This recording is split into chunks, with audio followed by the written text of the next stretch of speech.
Hello everyone, welcome to Mommy's class. இன்னைக்கு நம்ம பார்க்க போற டாபிக் diphthongs. நம்ம ஃபோனிக்ஸ்ல நிறைய இம்பார்ட்டன்ட் டாபிக்ஸ் எல்லாம் பார்த்திருக்கோங்க. அதுல இந்த diphthongs ரொம்ப இம்பார்ட்டன்ட்டான டாபிக். நம்ம குழந்தைகளுக்கு இந்த diphthongs சொல்லி கொடுக்கும்போது அவங்களுக்கு வேர்ட்ஸ் ப்ராப்பரா எப்படி ரீட் பண்ணனும், எந்த சவுண்ட்ல ரீட் பண்ணனும்ன்றதை அண்டர்ஸ்டாண்ட் பண்ணிக்கிறதுக்கு ரொம்பவே ஹெல்ப்ஃபுல்லா இருக்கும். சோ diphthongs அப்படிங்கிறது என்னன்னா ஒரு கிளைடிங் வவல்னு சொல்லுவோம். அதாவது ரெண்டு வவலோட லெட்டரையும் சேர்த்து நம்ம எப்படி ரீட் பண்றோம். நம்ம இதுக்கு முன்ன வவல் டீம்ஸ்ல எல்லாம் பார்த்திருப்போம். 2 வவல் லெட்டர்ஸ் சேர்த்து இருக்கும். ஆனா அதை ரீட் பண்ணும்போது நமக்கு ஒரே சவுண்டாக ரீட் பண்ணுவோம். அதாவது லாங் சவுண்டில் ரீட் பண்ணுற மாதிரி இருக்கும். ஏ இருக்கும்போது ஈன்னு ரீட் பண்ணுறோம். ஒய்னு வரும்போது நம்ம ஏ லாங் சவுண்டில் ரீட் பண்ணுவோம். ஸோ இந்த மாதிரியான வவல் டீம்ஸ்லலாம் நமக்கு 2 வவல் லெட்டர் சேர்த்து ரீட் பண்ணியிருப்போம். ஆனால் அதோட சவுண்ட் வந்து ஒரு லாங் வவல் சவுண்ட் அண்ட் ஒரே சவுண்டாக ரீட் பண்ணியிருப்போம். ஆனால் diphthongsல அப்படி கிடையாது. நமக்கு 2 வவல் லெட்டர்ஸை சேர்த்து ரீட் பண்ணுவோம். ஆனால் அதை ரீட் பண்ணும்போது அந்த சவுண்ட் வந்து நமக்கு 2 லெட்டரோட சவுண்டுமே சேர்த்து ரீட் பண்ணுற மாதிரியான இருக்கும். அண்ட் அந்த சவுண்ட் வந்து நமக்கு டிஃப்ரெண்ட் சவுண்டாக இருக்கும். அதாவது நம்ம யூஸ்வலாக பார்த்த மாதிரி அந்த லாங் வவல் சவுண்டும் இருக்காது, ஷார்ட் வவல் சவுண்ட் எதுவுமே இருக்காது.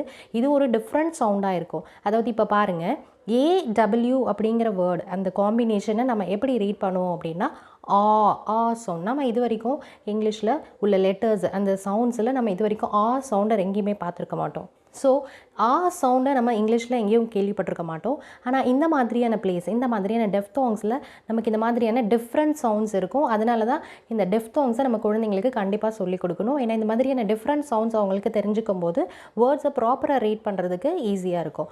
ஸோ காமனாக நமக்கு இங்கிலீஷில் 8 diphthongs இருக்குது. அண்ட் அந்த 8 diphthongஸையுமே நாம் இங்கே எப்படி ரீட் பண்ண போகிறோம் அப்படின்னா 2 diphthongஸையும் கம்பைன் பண்ணி ரீட் பண்ண போகிறோம். அதாவது இப்போ நமக்கு 8 diphthongs இருந்தாலுமே நமக்கு சவுண்ட்ஸ் என்ன இருக்குன்னா 4 சவுண்ட்ஸ் தான் இருக்குது. அதாவது நான் என்ன சொல்ல வரேன்னா, இப்போ இந்த 8 diphthongஸையுமே நான் எழுதியிருக்கேன். ஆனால் இந்த 2 diphthongs தனித்தனியாக எழுதியிருக்கேன். அதாவது இது ரெண்டையும் ஏன் பெயர் பண்ணி எழுதியிருக்கேன் அப்படின்னா இந்த 2 diphthongஸுக்குமே நமக்கு சேம் சவுண்டு தான் இருக்குது.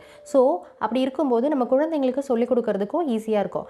ஒரு 4 சவுண்ட் சொல்லிக் கொடுத்தாலே போதும், அவங்க 8 diphthongஸை கற்றுப்பாங்க. இப்போ பாருங்கள், ஏடபிள்யூ அண்ட் ஏயூ அண்ட் இதோட சவுண்ட் நமக்கு என்னன்னா சவுண்டு. இப்போ ரீட் பண்ணும்போது புரியும். ஸ்ட்ரா, ட்ரா, கிரால், லா. ஏடபிள்யூவை நம்ம சவுண்டில் ரீட் பண்ணுறோம்.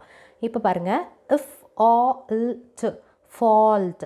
ஏயூவை நம்ம சேர்த்து ரீட் பண்ணும்போது சவுண்டில் ரீட் பண்ணுறோம், open sound. Pause, author, cause. So A U and A W சொல்லிக் கொடுங்க. ஆனால் அதோட சவுண்ட் வந்து நமக்கு சேம்ங்கிறதுனால குழந்தைங்களுக்கு புரிஞ்சுக்கிறதுக்கும் ஈஸியாக இருக்கும். ஏடபிள்யூ அண்ட் ஏயூ நம்ம ரீட் பண்ணும்போது சவுண்டில் ரீட் பண்ணணுன்ற மாதிரி நீங்கள் சொல்லிக் கொடுக்கலாம். Next E W and double O. And இதோட சவுண்ட் எப்படி நமக்கு சிமிலராக இருக்குன்னா இடபிள்யூவை நம்ம ரீட் பண்ணும்போது இயூ ரீட் பண்ணுறோம், டபுள் ஓவை சவுண்டில் ரீட் பண்ணுறோம். ஸோ இப்போ பாருங்கள், ப்ளூ, கேஷ்யூ, ட்ரியூ, ஃபியூ. அப்படி ரீட் பண்ணும்போது நமக்கு சவுண்ட் வருது. ஈல ஸ்டார்ட் பண்ணாலும் எண்ட் பண்ணும்போது நமக்கு சவுண்டில் ஃபினிஷ் பண்ணுறோம். யூ, ஸோ சிமிலராக இருக்கிறதுனால இது ரெண்டுமே நம்ம கம்பைன் பண்ணியிருக்கோம். இப்போ இங்கே பாருங்கள், foot, bamboo, soon, zoo. So double O and E W read பண்ணும்போது சிமிலர் சவுண்ட் யூ, அவ்வளோதான். Next O I and O Y. So டிஃப்தாங்ஸ்லேயே மெயினான சவுண்ட் இது தான். நம்ம ஓஐ அண்ட் ஓஒய் என்ன சவுண்டில் ரீட் பண்ணுவோன்னா ஆய். அதாவது ஓ அண்ட் ஐயை சேர்த்து ரீட் பண்ணும்போது ஓஐ, ஆய், ஓஒய், ஆய். இந்த சவுண்டில் ரீட் பண்ணுவோம். ஸோ இதோட வேர்ட்ஸ் பாருங்கள், பாயில், நாய்ஸ், ஜாயின், பாயிண்ட். அதே மாதிரி இங்கே soy, oyster, enjoy, toy. So O I and ஓஐயை ரீட் பண்ணும்போது ஆய் சவுண்டில் ரீட் பண்ணுறோம். Next O W and O U. And இந்த 2 diphthongஸையும் என்ன சவுண்டில் ரீட் பண்ணுவோன்னா ஓ சவுண்டு, இது சவுண்டு. இது ரெண்டையும் கம்பைன் பண்ணும்போது சவுண்டில் ரீட் பண்ணுறோம். ஸோ இந்த மாதிரியான சவுண்ட்ஸ் எல்லாம் கேட்கும்போது உங்களுக்கே டிஃப்ரெண்ட்டாக இருக்கும். ஆய், இந்த மாதிரியான சவுண்ட்ஸ் எல்லாம் நம்ம இங்கிலீஷில் எந்த லெட்டர்ஸ்லையுமே நம்ம ரீட் பண்ணியிருக்க மாட்டோம். ஸோ இந்த மாதிரியான டிஃப்ரெண்ட் சவுண்ட்ஸை தான் நம்ம வந்து diphthongஸ்ன்னு சொல்லுவோம். ஸோ இப்போ பாருங்கள், இதோட examples brown, how, flower, crawl. இங்கே out, house, cloud, round. So சவுண்டில் ரீட் பண்ணுறோம். ஸோ நமக்கு இங்கே பார்க்கும்போது 4 சவுண்ட்ஸ் தான். இங்கே 8 diphthongs இருந்தாலுமே நமக்கு 4 சவுண்ட்ஸ் தான் நம்ம குழந்தைங்களுக்கு சொல்லிக் கொடுக்க போகிறோம். ஃபர்ஸ்ட் வந்து sound, open out sound A W and ஏயூக்கு. நெக்ஸ்ட் வந்து யூ சொல்லுவோம். இங்கே யூ சொல்கிறோம், இங்கே சொல்கிறோம், அவ்வளோதான். யூ, நெக்ஸ்ட்டு ஆய், ஓஐக்கு ஆய் சவுண்ட் தான், ஓவைக்கு ஆய் சவுண்டு.